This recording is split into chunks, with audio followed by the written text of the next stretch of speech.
Touchdown, buzzer beater, do it all now. All now, top corner talking home run. Touchdown, buzzer beater, do it all now. All now, top corner like ooh. All right, hello everybody. It is Monday, March 31st, 2025, and this is the Monday Report. I am your host, H. James K., and today we're going to be talking about spring football, the unloved, often forgotten, red-headed stepchild of the game of football. Today we are going to be delving into absolutely everything you could possibly need to know about football being played in the spring. The leagues that have happened, the mistakes they've made, the things that have worked, the things that haven't worked, stars, success stories, failures, incompetence, the entire saga of spring football. Then we will talk about looking forward, what the ultimate fate of spring football is in the modern consciousness. Now, let's get into it. So, where does spring football come from? It is generally understood that football is played from September to February, depending on the league. Sometimes that's September to November in high school, or September to mid-January in college football. But the game is played starting in the fall, all the way through winter into February. That's when football lives. And as you'll see, a lot of other sports avoid those months like the damn plague. Baseball ends in October. Basketball doesn't even really come into its own until the football season has really ended. Even as it competes in October, November, December, it isn't really until the football is out of the way that we really get into the NBA. So, this avoidance of football boils down to one simple fact. America loves football. It is almost a religion in certain circles in this country. I said a couple of weeks ago that the NFL took a day of the week from God, and while that might sound hyperbolic, it's really true. More people watch football on Sundays than go to church these days, which is crazy, because just a couple of decades ago, that wasn't true. But that is the modern reality of football. These days, you can watch football every day of the week from October till December. Whether that's MAC football on Tuesdays, Wednesdays, Thursday night football, college football on Fridays, college football on a Saturday, NFL Sunday, Monday. You can watch football every day of the week if you're so inclined. And that's just American football. There's also Mexican leagues that play football. There's football in Germany. There's the entire Canadian Football League to talk about, which is its own can of worms that I'm not even going to get to. But this desire and affinity for football penetrates absolutely every aspect of modern American society. And this obviously leads people to wonder about, why can't we play football in the spring? Or why can't we play football in the summer? Why do we have to avoid those months and give them up to auto racing and baseball and basketball and hockey and all this other stuff? Why do we have to cede these months when football can just be the invincible colossus that occupies every month, every day of the week, every year, all the time? So, the NFL obviously owns football. They command 40 million people for even crappy 0-15 football teams, because that's what the NFL does. The college football playoff will get 27 million viewers for one game. Hockey, basketball, baseball, they couldn't even hope to get those numbers. Maybe the World Series, but even then you're really pushing it. That's the difference in desire and fandom and affinity for football in American culture. With the Super Bowl ending in mid-February and baseball not beginning until the end of March and basketball winding down, getting ready for the playoffs, there's a gap there. Motorsports doesn't really get going until May, into the dog days of summer. So that gap where there's no football before colleges start playing in September has always been there. And now there's always been prospecting businessmen who are like, I can make it work. I'm the one who can bring spring football into the modern world and create a league that will last. Most often the time they fail, and we're going to get into that in a couple of moments, where there's a desire, but the situation's never been right. or the money's not right, or there's corruption, or incompetence, or just dumb, bad luck, hand of God shit. Either way, it's one of these things where the sport is right there, the potential is there, the desire for it is there, and yet none of these leagues have ever really made an impression. None of them last longer than only a couple of years. So, to truly understand the journey that is spring football in America, we really have to talk about the history of some of these different leagues that have come and gone over the decades. So, to start off, we're going to start with the underfunded, unfocused, and unlikely to last. These are leagues that just didn't work. They came and went. First of all, let's talk about the Extreme Football League of 2001, which was owned by WWE owner Vince McMahon. The league had 8 teams, broken down into an Eastern Division and a Western Division. The Eastern Division had the Birmingham Thunderbolts, the Chicago Enforcers, the New York/New Jersey Hitmen, and the Orlando Rage. The Western Division had the Las Vegas Outlaws, the Los Angeles Extreme, the Memphis Maniacs, and the San Francisco Demons.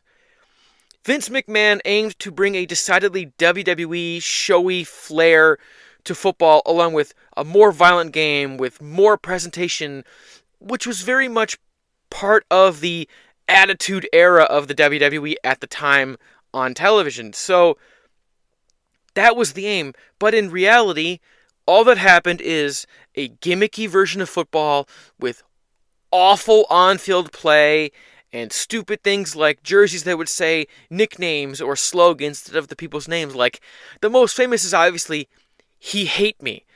I don't know who He Hate Me is. I just know that he was a short black running back who played for one XFL team. I don't know his name. I just know that He Hate Me, and his number, I'm pretty sure, was 30. But see, that's the stupidity of the original XFL. And that horrible on-field product, which was comprised of has-been NFL veteran quarterbacks and players you've never heard of, declined in viewership and attendance pretty precipitously until they crowned the championship and then immediately folded up and just went away because the league didn't make any money. And part of it, I think at least, is it wasn't football. It was football, but it was gimmicky, fake, pretend football. It wasn't just the game. And fans know the difference. Fans know the difference between real football and wanting to be football, but not committed to just being the game that we all love. Now, moving on from the XFL, you have the original United Football League, which operated from 2009 to 2012. It was owned by Bill Hambrecht, who was a business owner at the time. The league had 5 teams, though there were only 4 of them at any one time. There was the California Redwoods, which turned into the Sacramento Mountain Lions. There was the Las Vegas Locomotives, or the Locos, which were the only team in the entire league that never moved or changed its name or folded. They were there for every single season. There was the New York Sentinels, which became the Hartford Colonials before they folded after the 2010 season. There was the Florida Tuskers, which folded after 2010 and were subsequently replaced by the Virginia Destroyers. Then finally, there were the Omaha Nighthawks, which were a 2010 expansion team that lasted until the end of the league in 2012. The problem with the original United Football League was none of the owners had the money or capital to really absorb the initial financial losses that the league would encounter. It had poor ratings, incredibly poor attendance. It was on like Versus, I think, on television. It wasn't even on like a main headline channel. And ultimately, they had trouble paying players all the time, and there was always issues with equipment and locations and all this other stuff. So the league was a zombie league from the moment it began existing. And then eventually it folded up midway through the 2012 season, unable to pay players, unable to monitor facilities and everything else. It was a perpetual cycle of instability that, as evidenced by the short fleeting history of the league, it was never going to work.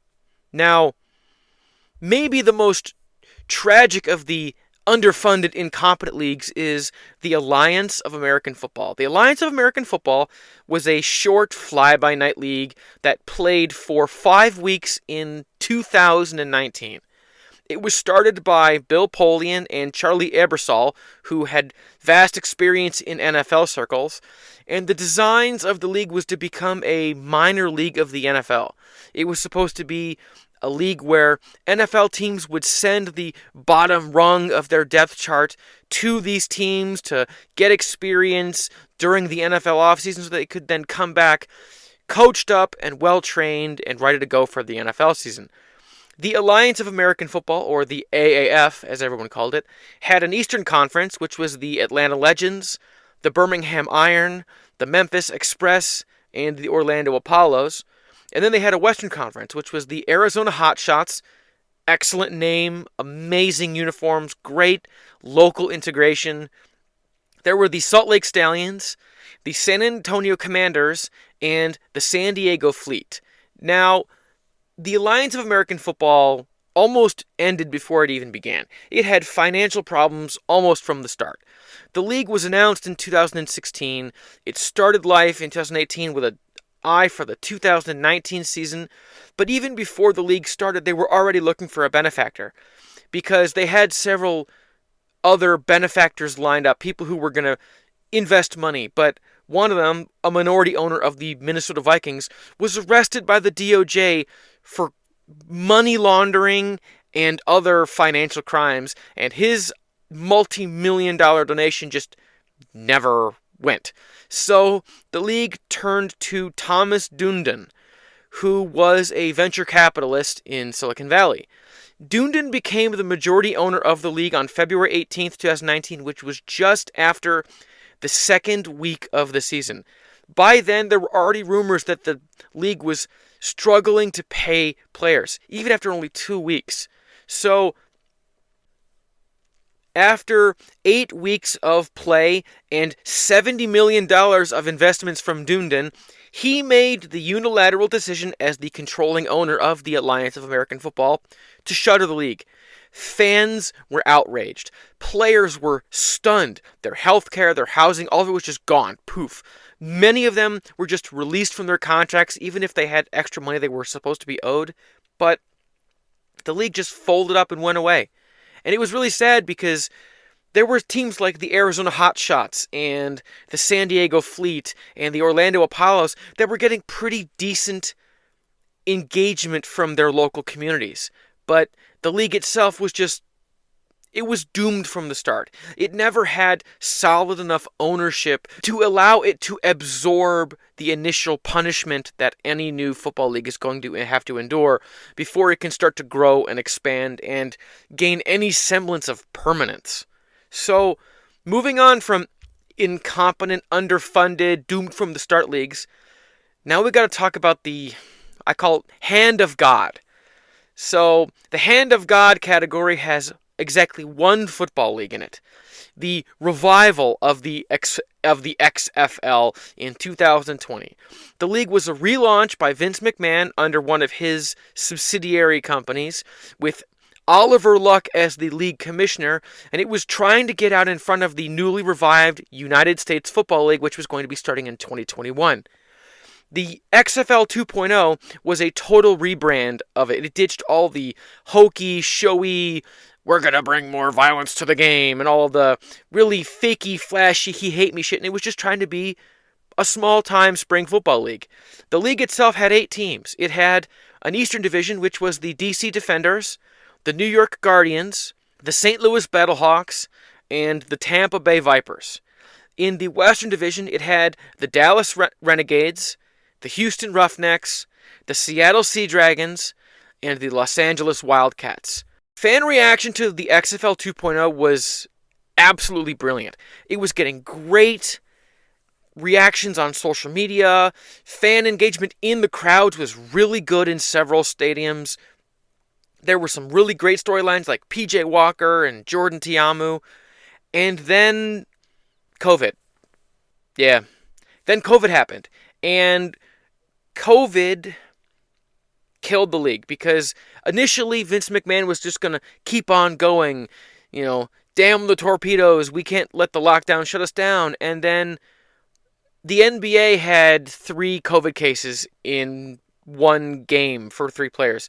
And lockdown rules got really, really harsh, and Vince McMahon couldn't stomach the costs of canceling the season, and the league was just gone, kaput, shut down, everyone fired, like it never even happened. And it was really sad because as someone who was really into the XFL 2.0, it was going to work. It lost a lot of money initially, and Vince McMahon had said that he understood that going in, but the fans loved it. DC Defenders fans, Battlehawks fans, there were so many fans and so many cities that were really latching onto it, and then COVID killed it. And that one was a big blow because it had so much momentum, just like the Alliance of American Football in 2019, that many viewed it'll be hard for fans to really latch onto these leagues because they don't even last a year. The last 2 iterations just didn't work. Now, this obviously isn't true because more leagues have come around and there is currently a spring league, but before we can look forward, we have to look even further back. Now it's time for spring football's last great hope, the original United States Football League of 1983 to 1986. The original USFL was founded by David Dixon, whose initial idea for the league came to him all the way back in 1965. The league itself had a total of 18 teams.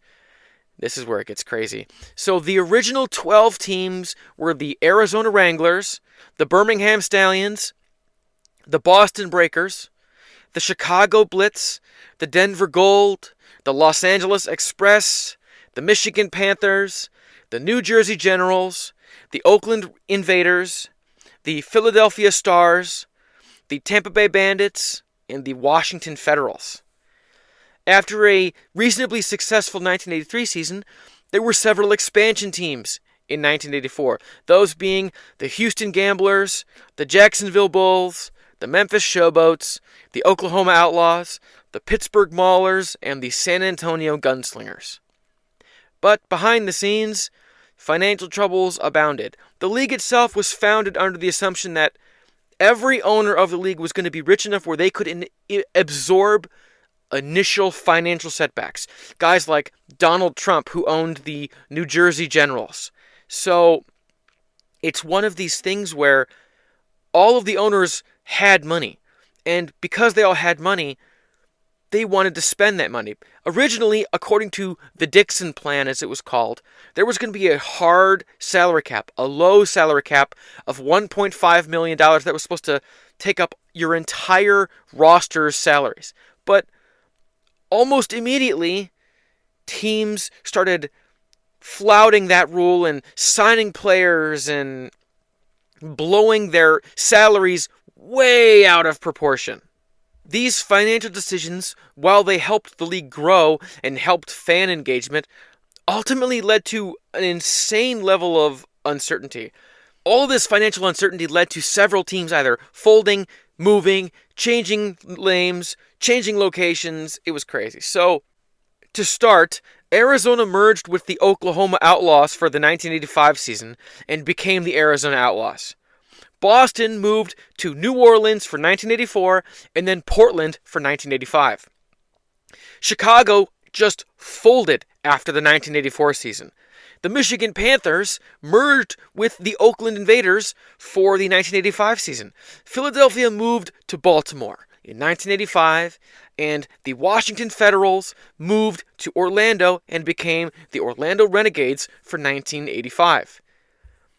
The league had a very unique regional draft system, which meant that players from colleges ended up playing for teams in their area, which resulted in a number of future Hall of Famers and star players joining the teams in regions where they were already famous from their time in college.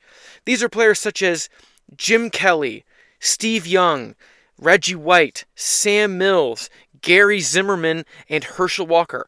All of these players played for the USFL, even though they had attention from the NFL. And this gave the league insane attention. especially Jim Kelly and Herschel Walker. So, as previously mentioned, with costs soaring and finances just out of control, things got kind of desperate, and that led to the birth of one of the craziest ideas I've ever seen. And this effort was spearheaded by future President Donald John Trump, who was then the owner of the New Jersey Generals. He had the idea of playing the 1986 season in the fall, directly against college football and the NFL, hoping to force an AFL-NFL merger like happened in the 60s. Many owners were very weary of this, but the league was going to go for it. At the same time, they brought an antitrust lawsuit against the NFL, hoping to force the merger so that some of the teams who were all bleeding money at this point could be absorbed into the NFL and saved from certain destruction. So the court case proceeded and was thrown out for lack of standing because it was frivolous and it wasn't going to work. The NFL expressed zero interest in absorbing the United States Football League into a merger. So, with several teams folding and uncertainty everywhere and insane spiraling costs, the 1986 season just never happened. And the UFL declared bankruptcy and just folded up shop. And that was that for the biggest, most popular spring football league ever. So we've talked about the biggest failures, the biggest almost successes. Now it's time to look at what's actually happening now, which is spring football's great comeback. So the XFL returned again, XFL 3.0. This time it's founded by Dwayne "The Rock" Johnson, his ex-wife Dani Garcia, and Redbird Capital founder Jerry Cardinale. They bought the XFL and all of its assets for $14 million, including $9.2 million in outstanding debts that were owed. They bought all this from Vince McMahon in 2022 with an eye of reviving the league for the 2023 season. The league had a new focus. It was now focused on making the game fun and exciting while also shortening the length of games, and it had a new ethos, which was Player 54. Player 54 being, much like Dwayne Johnson, the guy who just doesn't make the roster. That guy who's forgotten, who gets maybe sent to the practice squad or doesn't get the chance to play. And they seized on that and made that the really big selling point where these are the guys who could make the NFL if they just had the chance, and we're giving them that chance.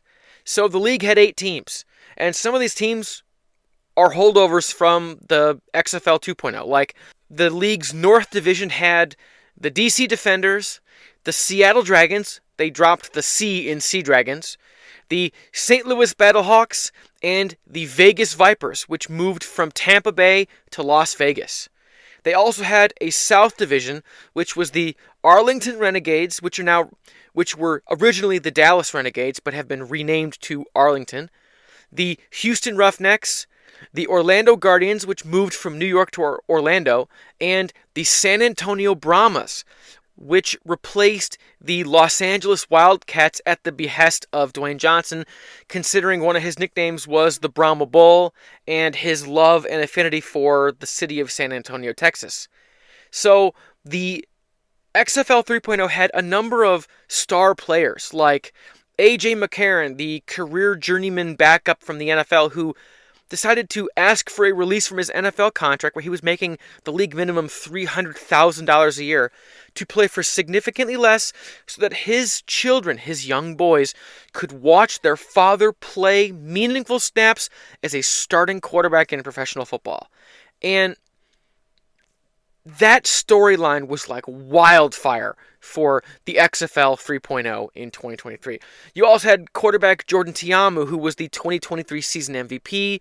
You had running back Abram Smith, future NFL backup quarterback Ben DiNucci, and the king of spring himself, quarterback Luis Perez. We'll get into Luis Perez later. He's got one hell of a story. So The league operated out of a hub model where every single team operates and practices out of Arlington, Texas. That's where the facility is and where all the practice facilities are. And when it comes time for games, they hop on a plane and they fly to the destination for the home team, whoever it is. They play the game, hop on planes, and fly back to Arlington. That's how it works. It saves them a lot of money, whereas the Alliance of American Football had to have practice facilities in every location and housing for all the players. It's just easier having everything centralized in this one hub that is Arlington, Texas. Now, not everything was sunshine and roses. Financial losses were expected, and the 2023 season lost $70 million. But the league looked to be in good shape after 2023, and those losses were expected. The understanding was we're going to absorb losses for several years before this league becomes profitable. While the XFL was a burgeoning success, we also have to talk about the other rival spring football league that started its play in 2022.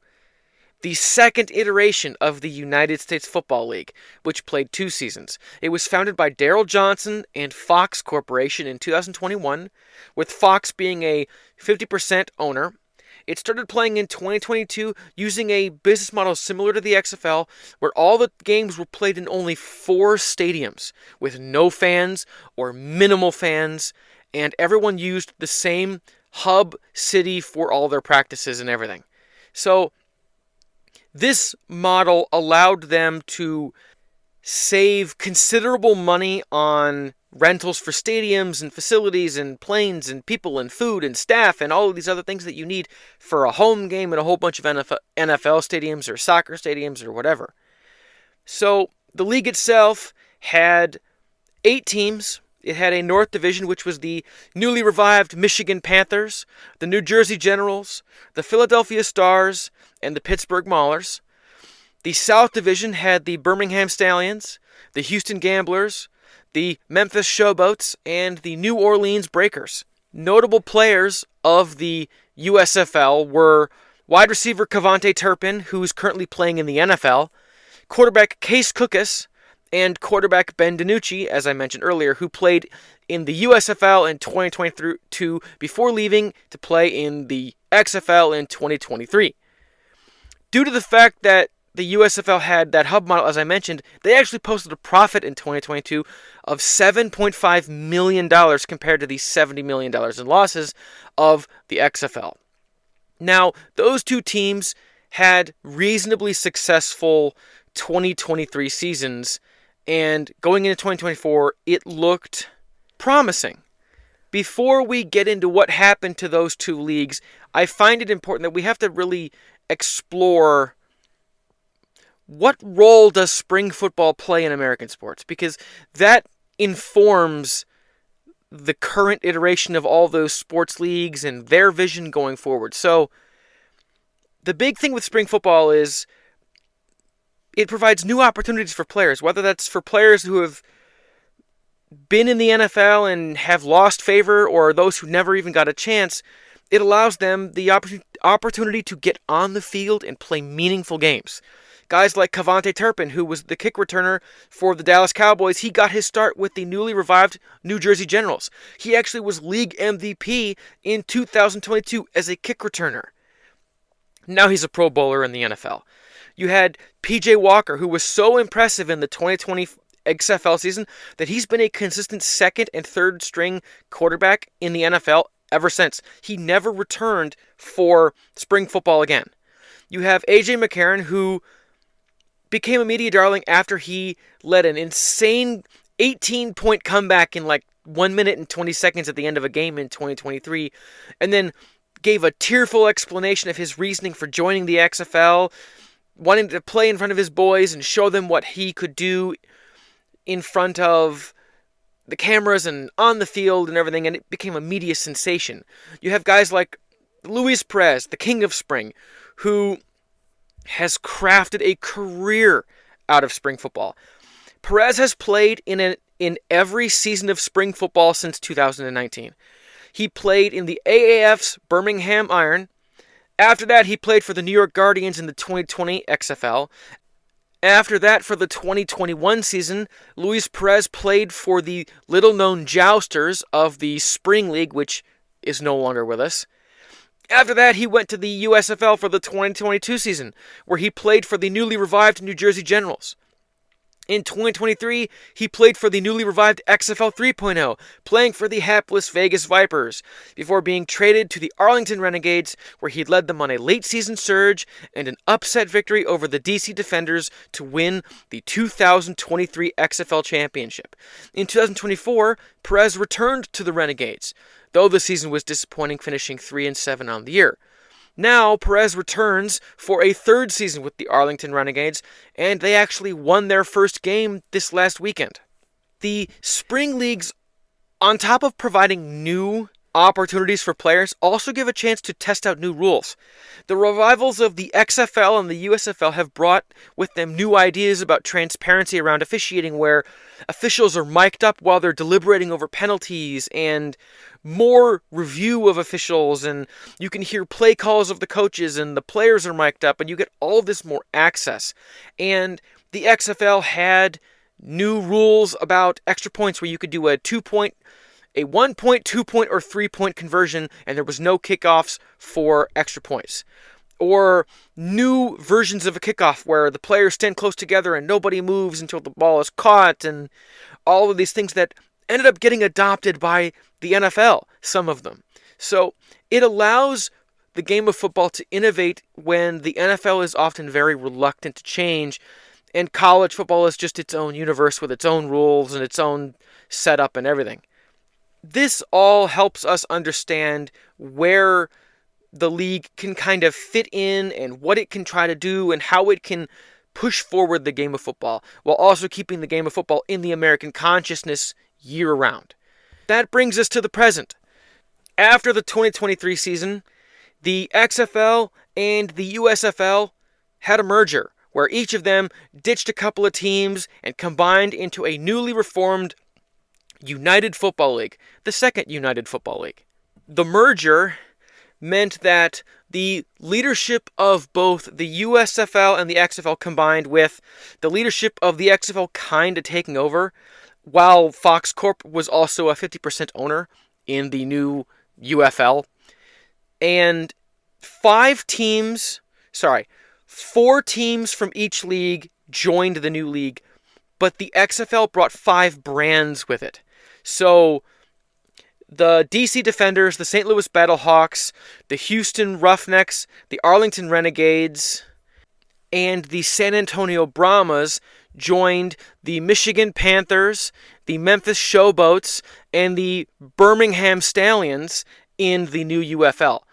But the Houston Roughnecks brand was then given to the Houston Gamblers USFL team, who then took over that slot in the league. So you had the XFL division and the USFL division, where there was 4 XFL teams in the XFL division, and then there were 3 USFL teams and an XFL brand in the USFL division. It was all very confusing. But ultimately, this combination of leagues took the top talent from both leagues, put them together into one brand, and allowed the league to put a good product on the field instead of warring with each other for players and attention and fans and viewers and everything. This new league, the newly created United Football League, had a pretty successful season, with the Birmingham Stallions of the USFL winning their 3rd straight championship after dominating the 2022 and 2023 USFL seasons, and then winning the UFL championship in 2024 with a score of 25-0 over the San Antonio Brahmas. Now, heading into 2025, the UFL has positives and negatives. It has troubles, which are undeniable. It struggles with attendance. The average attendance of games not in St. Louis was roughly 10 to 12,000 people, which isn't good enough. That's just not enough people to be at all sustainable. The original XFL of 2020 was averaging around 20,000 fans per game, which is where I talk about how COVID really may have doomed spring football because a lot of fans just never came back. Their appetites changed, or they got disillusioned with all the upheaval and just never bought back in again. On top of attendance, we also have other struggles which are arguably more dangerous to the UFL. The growing problem is struggle to pay players a decent wage. There's talk of strikes, of a unionization push among the players, and there's great upheaval where these players are like, we're sacrificing our body on a very physical game and we're not making enough money. Quarterbacks average about $25,000 to $50,000 for a season, which is pitiful compared to NFL practice squad salaries, which are like $120,000. Now, obviously, the NFL and the UFL are a different planet, but still, it does pose a problem for the United Football League where can they pay players enough to get players who are good players to want to play for the league? Now, these both attendance and paying players kind of lead into a lack of profits. The UFL really struggled with losses. It had a $60 million financial loss for the 2024 season. Now, they spun this as expected and they saw some good things, but a loss is still a loss. And if that loss doesn't shrink for the 2025 season, does the league come back for 2026? Who knows? But there is positives for the league. So attendance in St. Louis is still absolutely insane. So the 2024 UFL season saw the St. Louis Battlehawks average 35,000 fans per game. 35,000. They're the only team in the entire league that has an actual home field advantage, where if they're on a third down defensive stand, their crowd gets loud as hell. It's the only team in the entire league that has anything even close to that. The DC Defenders, a little bit, but it's nothing like Battlehawks games. Battlehawks games had as many as 40,000 fans for certain games. It's crazy. And the St. Louis fans have really embraced the league. They're the true Cinderella success story of spring football is St. Louis fans deserve a team. They love football, and they want football back. And they have really embraced the UFL. They've got slogans and merch, and they come to games dressed as eagles or hawks or other birds of prey. They chant things like, "Caw is law," and they paint themselves blue, and they're rabid fans. And they don't care if it's not the NFL. They just want to love and enjoy football again. And that has also helped the league in other ways, where TV ratings for 2024 were above expectations with 100 million plus more viewers compared to the combined XFL, USFL 2023 season ratings, which is incredibly encouraging. If they carry that over for 2025, that's absolutely huge. On top of that, social media engagement was up 34% year over year for both leagues combined. So there are good, encouraging things like the Battlehawks and TV and social media, even if there are troubling storm clouds on the horizon. So, looking even further forward, what is the future of spring football? So, the UFL has a chance to do something no other major spring league has ever done, which is play a fifth season. So right now, if you take XFL 3.0 and USFL 2.0 and combine them, this league has been playing in some form or fashion since 2022, making the 2025 season its fourth season. Really, this is more like year 2.5, if you really kind of want to think of it that way. But even still, the teams have been around long enough where some of them are getting kind of established, like the Birmingham Stallions. They've been around for years at this point. So it allows the teams and the league itself to start establishing a sense of permanence. Like this is, if you count the 2020 season, this is year 5 for the St. Louis Battlehawks. They're an established part of St. Louis sports at this point, with season ticket holders and fans of their own. So if the league can keep going, we might start seeing entrenched interests and entrenched fandoms in all of these leagues, assuming the league can turn a profit and absorb some of these financial woes and stop with some of the really bad uncertainty and upheaval. 2025 is going to be huge, but 2026, if it happens, might be even bigger for the United Football League. Now, that does depend on profitability. The league needs more butts and seats. Ideally, I would like to see a minimum of 20,000 average per game for each team, with the Battlehawks still consistently getting their 35 billion people per game that they seem to get. But you would like to see more teams have higher attendance, consistent attendance, and consistent fan engagement to help the league draw a profit and grow and sustain itself. One of the biggest things we're hearing is talks of expanding the number of teams in 2026 or 2027. If the UFL is going to expand, in my opinion, they need to ensure that the new teams and the cities that those teams are playing in fulfill a few requirements. First of all, in order for a team to have good long-term attendance, a few things need to be true. Firstly, the city needs to have an appetite for spring football. Whether that's a desire to have a team again, thinking St. Louis or San Diego or Oakland, California, or there's a desire to have a team for the first time like San Antonio or maybe a team in Nebraska or something like that. There has to be a desire for the fans in the cities to want the team. It can't be like how the Vegas Vipers were just a thing that happened in Las Vegas in 2023 and nobody cared and it was irrelevant and they were losing and nobody cared. So second, the team itself needs to be good, accessible, and entertaining to watch. The Seattle Dragons in 2023 were really fun and they had some of the best attendance, even if they were furthest away from everyone else in the league, because they were exciting. They had a great kind of air raid, run and shoot, throw the ball around kind of offense with Ben DiNucci and all these other quarterbacks. And it's one of these things where the reason the leagues didn't bring the Seattle Dragons back is because it was expensive to play in Lumen Field and fly the players 2,500 miles across the nation to play. But that's a city that's going to have to be a part of this if they want the league to be sustainable. That's just a reality of it. Another example would be like the San Diego fleet of the Alliance of American Football had by far the highest attendance of any team in the fledgling league for how long it was playing.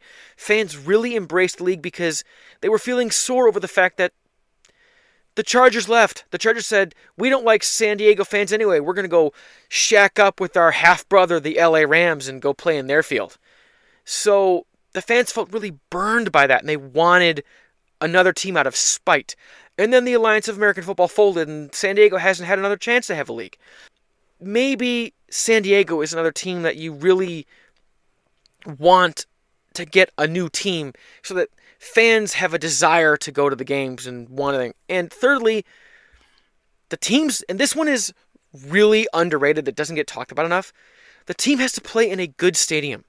The thing that doomed the Vegas Vipers is they were playing in a rickety old wooden ballpark in the middle of nowhere where the football field was just in the middle of the baseball field and there were no stands on one sideline and the fans were just not there and there was like a temporary view board and the field looked like patchy carpet. Like there were bare spots and the grass was half dead and it just looked awful. And fans didn't want to come to a mediocre product and the whole thing was bad from the start and the Vegas Vipers just never came. But like, on the other hand, the DC Defenders play in Audi Field in Washington, D.C., which is the home of the Washington, D.C.'s professional soccer team. And it's a small 25,000-seat soccer stadium with natural grass, and it's a very intimate, tight little stadium that has really good sight lines, and it's really modern, and the fans get crazy at Audi Field. And obviously, you've got the Dome in St. Louis, which is a very nice stadium where the fans love the place and it's easy to get to. Fourthly, the team needs to engage with the fans, craft local traditions, fan chants. The Battlehawks have "caw is law." They say "caw is law" or "caw" in the stands all the time. The DC Defenders have the giant beer snake in one end zone, or the throwing lemons, or dressing up as a lemon, because there was one game where they were having some cocktail with lemons in it, and fans were throwing them on the field, so then they banned the lemons, so then now people started dressing up as lemons when they were going to the game, and things like that that engage fans in the community and make them want to come back for a fun atmosphere where it's exciting and it's just something you want to care about. So many of these leagues just don't engage with the fans locally. They just don't put in the time to generate a fandom that gives a damn about the league. Especially for a small industry thing like spring football. If the fans don't give a crap, the league's never going to work. So those four things have to happen. You have to have a city that wants it. You have to have a team that's good and fun to watch. You have to have a stadium that matters. And you have to have a team that's willing to engage with the local population. If you have those four things, I think any expansion team can work. But you have to have those four things. Because the teams that are succeeding right now, Birmingham, DC, St. Louis, Seattle when they existed in the XFL, those teams have all four of those things. That's what's huge. And that's why teams like the Vegas Vipers, which I talked about, or the Orlando Guardians, or the LA Wildcats, or the Pittsburgh Maulers just didn't survive the merger. Because fans didn't care, the stadiums weren't really right, they were too big or too small, or they were too old. It just wasn't good. The product wasn't good on the field. It was one of those things where it was better just leave it be and just let it go. Moving on, if I was to choose where teams would go for expansion, I would like to see a team in San Diego. They obviously lost the Chargers, and they supported the fleet, so I would like to see maybe the San Diego Admirals, or something fighter jet related, Top Gun related, because like MCRD San Diego and the naval base there are really huge, and there's a huge military presence in the city of San Diego. And another city I would like would be Oakland, California. The Raiders were there. The Raiders fans were super passionate about the Raiders, so put a team in Oakland, California. Make their colors black and silver. Call them like the Oakland Rangers or something else that's a 2-syllable R name to really capture the Oakland Raiders fans. That way, they can wear their Raiders gear to games because it's black and silver. Do that. Help capture that lost, abandoned, forgotten base of fans in California. Because if you do that, those fans will love that team forever. Especially if the team is good. If the team is good, they'll be dedicated as hell, rivaling St. Louis or DC's fans. So do that. Go there. San Diego, Oakland, California. UFL, listen to me. I'm screaming into the void. Listen to me. Put teams in there in 2026. So what is the ultimate fate of spring football? Well, the United Football League shows promise, but its fate is ultimately up in the air because of the clear, undeniable obstacles that threaten its very existence. The same as those obstacles did for every other spring league that has given this thing a try. And it's one of those things where if they can pull this off, if the United Football League can survive to year 5, 2026, 2027, 2028, if they can do that, they'll be here to stay.